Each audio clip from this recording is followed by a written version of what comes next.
Hey guys, we want to welcome you to the Rundown. I'm Ebony Fox, and this is Juan Reeves. Okay, guys. So today's topic, we're going to be discussing teenagers and bad attitudes, and then we're going to go to the other end of the spectrum, and we're going to talk about gun ownership. So, first of all, to begin, Elijah Juan, we're going to talk about the Stand Your Ground law. So basically in Illinois, the Stand Your Ground law, it basically authorizes the person to basically protect and defend themselves against a threat or a perceived threat. And so this basically states that an individual has a duty to retreat, basically, if a person is threatening them. What do you think about that? Okay, to me, I say the standing ground law, to me, it will come in handy for so many people, but the only problem I have with that is what you got to do for that law.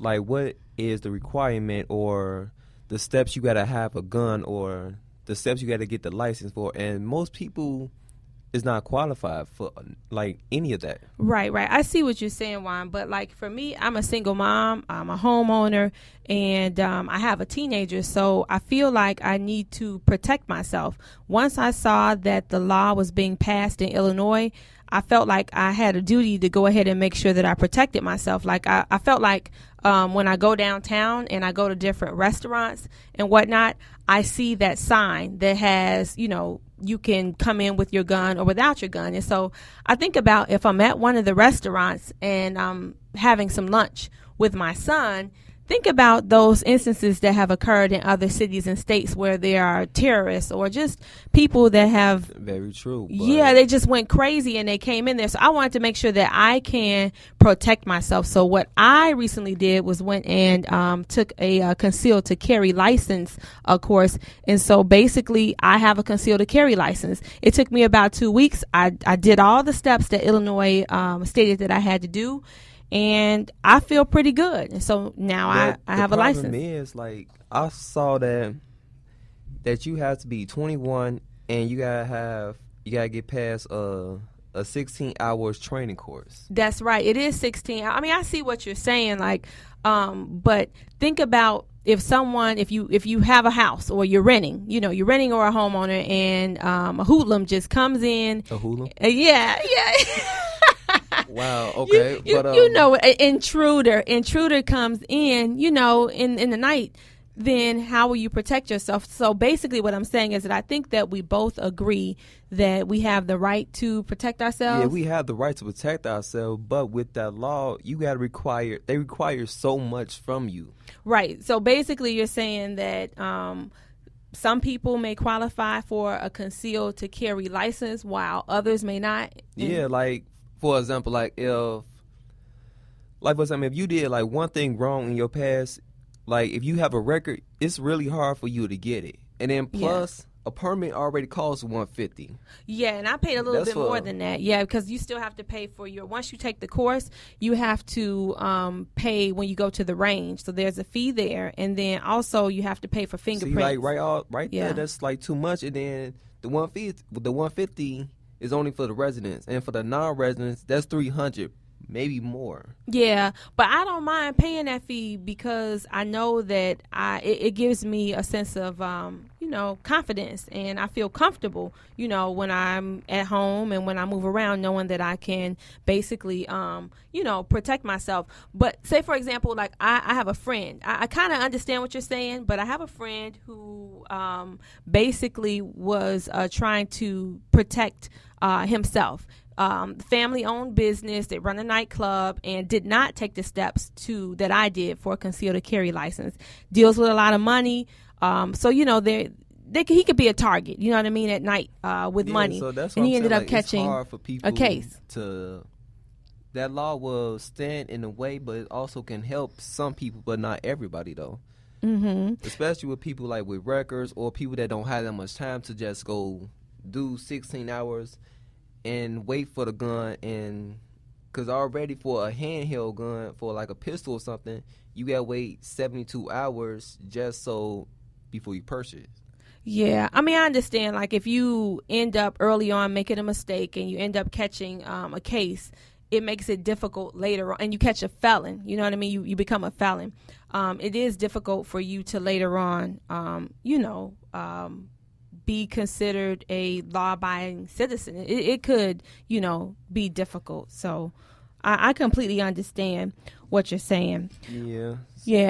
It go both ways, but let's talk into this teenager with bad attitudes. Oh, boy. Yeah, let's talk about that. So basically what I want to, I was talking to you about this earlier, right?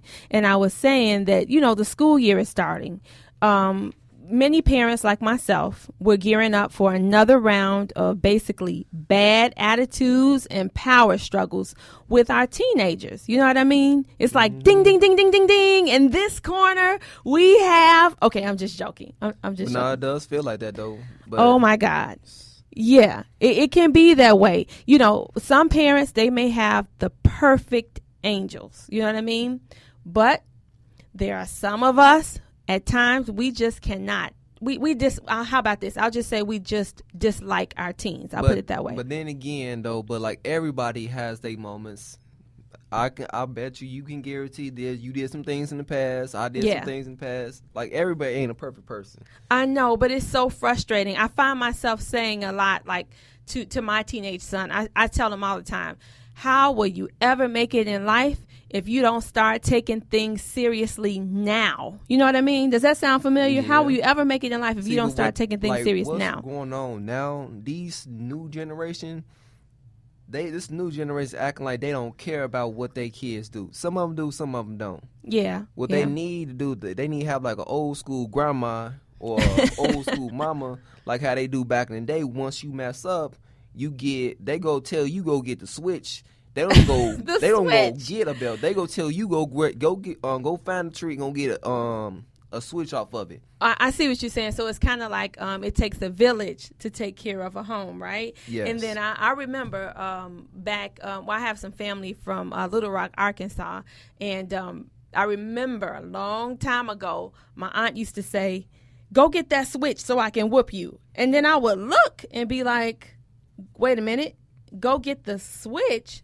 So you can, I think I better take my time for that. You know what I mean? See, I think my grandma told me that one time. As soon as she told me that, I did not come home that night. I told my friend, you left to get that switch and you never returned. Yeah, I about told my friend, hey, I'm going to spend the night at your house. And when I came home, she was waiting for me with that switch. So yeah. Hey. Here's the thing, though, Juan. What I want to say is that as parents, I think that sometimes we get caught up in trying to make sure that our teenagers understand and accept our viewpoint as adults. You know what I mean? And basically, instead of we get caught up in trying to explain why we are right and why they are wrong. And I think that starts a tug of war. You know what I mean? I think that approach can potentially start a tug of war, trying to explain why I'm right and why you're wrong. Do you know what I'm saying? Yeah, and another reason why is children out there with real bad attitudes. Most of these parents is trying to be their friends. That's another thing too. About that. Yeah.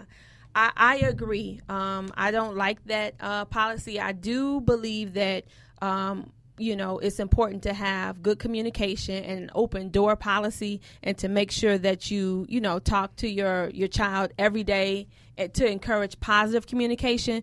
But this friend thing, I think it's kind of a double-edged sword, because when it's time to discipline, I don't think that the child can. They ain't gonna take you serious. Exactly. They're gonna try to think you playing around like you normally do. Yeah. I think that there's a level of respect that has been lost when you try to be friends. So you really have to be, careful about that. There's like a certain point where you can be a parent, but you also can be that fun parent, but not as far as you want to be his or her friend. We can be fun, but we still got to be your parent and be the mature one, and still got to lead you the right way, and don't make you do whatever you want to do. Yeah. I just believe that, basically that as parents, it's our job to guide our children. You know what I mean? Again, I don't want to get into a tug of war with my teen with a bad attitude. But I do believe that one of the greatest lessons that we can teach them in life is basically how to be accountable for their actions. Do you know what I'm saying? Yeah. That every action has a reaction, and you have to be held accountable because that's a real world, outcome, and it's priceless. Do you know what I mean? Yeah, most definitely. But yeah, I see what you're saying. So, basically the struggle is real out here, right? Very. Yeah, so don't give up, all right? And you know what I'm saying? So is there anything else you want to say before we wrap up, Juan? No, there's nothing I got to say. Okay, well, thanks everyone for tuning in to the Rundown with Elijah Juan and Ebony Fox, and we'll see you next time. Have a nice evening.